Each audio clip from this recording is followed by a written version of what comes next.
जैसे ही मुसलमानों ने गाय को राष्ट्रीय पशु घोषित करने की मांग करी है, वैसे ही बीजेपी आरएसएस के मुंह पे ताला लग गया। ना ही तो वे गौ भगत दिख रहे, ना ही वे बजरंग दल वाले दिख रहे। जो गाय को माता बताते थे कोई भी दिखाई नहीं दे रहा। धरती पाट के एकदम से समागे चूहों की तरह। और एक नया रूल लेके आई है बंगाल सरकार। बंगाल सरकार ने कहा है 14 साल से ऊपर की जो गाय होगी उसको आप काट सकते हो, खा सकते हो, कोई दिक्कत नहीं। सोचने का विषय यह है, यानी कि 14 साल से कम उम्र की जो गाय होगी वो तो हमारी माता है। और जब गाय माता ही होगी, माता को क्या वर्द है, उम्र में आप काट लोगे, बूढ़ी होने के बाद मां को बेच दोगे, काट लोगे, खा लोगे। गजब सरकार है, गजब लॉलीपॉप देती है। बड़ी चीज ये है, आप लोगों के सामने बता देता हूं, जो हमारे को मेवाती मेवाती बोलते थे, हर एक मुसलमान आवाज उठा रहा है इस टाइम पे गाय को राष्ट्रीय पशु घोषित करो। दुख इस बात का है, लेकिन सिर्फ मुसलमान उठा रहा है आवाज। हिंदू कहां चले गए भाई? जिनकी माए थी गाय को जो माए मानते वो तो दिखाई ही नहीं दे रहे। अब इसके बाद अगली चीज, भारत पूछता है 14 साल के बाद क्या गायें काट सकते हैं? जवाब दो इस बात का। एक जो मेवाती मेवाती हमें बुलाते थे उनको आज जवाब देता हूं। मेवात के अंदर गांव है अपना, एक गांव का नाम है सिगार गांव के अंदर रूल बनाया है। वहां की पंचायत ने जो भी गौ हत्या करेगा उस पे 51,000 रुपए जुर्माना गांव की पंचायत की तरफ से रहेगा। यह है मेवाती। क्या किसी हिंदुओं के गांव ने भी रूल बनाया है? मेवाती हर जगह प्रदर्शन कर रहे हैं, गाय को राष्ट्रीय पशु घोषित करो। क्या कहीं हिंदुओं ने भी प्रदर्शन किया है? हिंदुओं ने किया है बंगाल में। हिंदू ये कह रहे हमारी गायें खरीदो, हमारी गायें खरीदो वरना हम मर जाएंगे। ये कैसा दोगलापन है, समझ में ही नहीं आ रहा। अब सबसे बड़ी जो बात है, मेरा जो मानना है, मैं इतना ही कहना चाहता हूं, हिंदुस्तान के जो तमाम मुस्लिम हैं, ईद का त्योहार आने वाला है 28 तारीख को। जब ईद की आप नमाज अदा करो मस्जिद के अंदर से, हाथ जोड़ के हरस शिकारा विनती करता हूं मैं कि सभी के हाथ में पोस्टर और बैनर होना चाहिए और उस पर लिखा हुआ हो गाय को राष्ट्रीय पशु घोषित करो। जब तमाम मुस्लिम ये आवाज उठाएंगे ईद वाले दिन, वो आवाज संपूर्ण हिंदुस्तान बैठ के देखेगा और उसके बाद पता लग जाएगा इसलिए तुम्हें गाय के ऊपर राजनीति होती क्यों है। अब गाय के लिए अगर सरकार से मेरी विनती है, रूल बनाने तो ऐसे बनाओ, जो गाय को काटेगा उस पे हत्या का मुकदमा दर्ज होना चाहिए। जो गाय को काटने के लिए बेचेगा उस पे भी हत्या का मुकदमा दर्ज होना चाहिए। और जो गाय को दूध पी के जब वो दूध देना बंद कर देती उसको लात मार के छोड़ देगा, उस पे भी सेम मुकदमा दर्ज होना चाहिए। इसके बाद जितनी भी गौशालाएं हैं सभी गौशालाओं की जांच हो।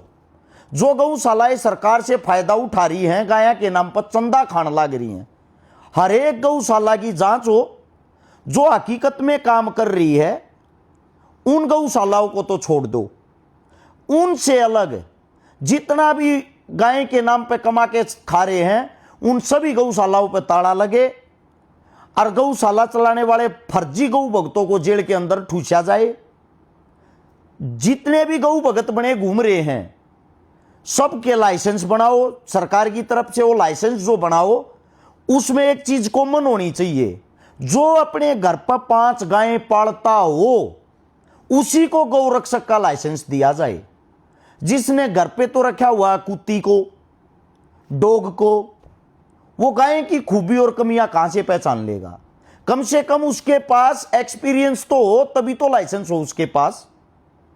इससे अगली बात, गाय के नाम पर जितनी फर्जी गौशालाएं चल रही हैं, डीसी साहब का हर एरिया में दौरा होना चाहिए आप अपने क्षेत्र में, और दौरा करके डीसी साहब ने एक रूल बना देना चाहिए जिस एरिया में जो भी गायें रोड के ऊपर घूमती पागी, जिस गौशाला का एरिया लगता होगा उस गौशाला का उसी टाइम लाइसेंस और सरकार की तरफ से जितनी सुविधाएं मिलती वो सुविधाएं और गांव की तरफ से जितना चंदा मिलता वो चंदा सब कुछ बंद कर दिया जाएगा। गारंटी देता हूं रोड के ऊपर अगले 24 घंटे में एक भी गाय घूमती नहीं मिलेगी, क्योंकि चंदा सब न चाहिए। तो मेरा इतना ही कहना है भाई, इस टाइम पर जब तमाम मुस्लिम आवाज उठा रहे गाय के लिए, तो हिंदू चुप क्यों है? इसका कारण क्या है? वो कारण बताओ। इसका मतलब तो तुम लोगों को सिर्फ और सिर्फ मुद्दे बनाने आते हैं।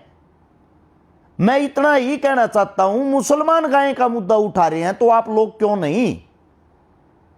हिंदू और मुसलमान के बीच में जो एक दरार है, उसका अहम मुद्दा गाय है। अगर सरकार इस मुद्दे को खत्म करना चाहती है, भाईचारे की मिसाल पेश करना चाहती है, तो गाय को राष्ट्रीय पशु का दर्जा दिया जाए, यह विनती है। और हिंदू मुस्लिम आपस में एक दूसरे के बहुत ज्यादा नजदीक आ जाएंगे। जो मोब लिंचिंग होती है, डेली मर्डर होते हैं, एक दूसरे को मारा जाता गाय के नाम पे, वे चीजें, वे हरकतें होनी बंद हो जाएंगी। अगर हकीकत में ये बातें हैं तो मैं इतना ही कहना चाहता हूं, अगर मैं सच बोल रहा हूं तो इस वीडियो को शेयर करके हिंदुस्तान के तमाम नेता, मंत्री, minister, MP, MLA, CM, PM तक जरूर पहुंचाएं। हमारी सबकी एक ही मांग है, गाय को राष्ट्रीय पशु घोषित करो।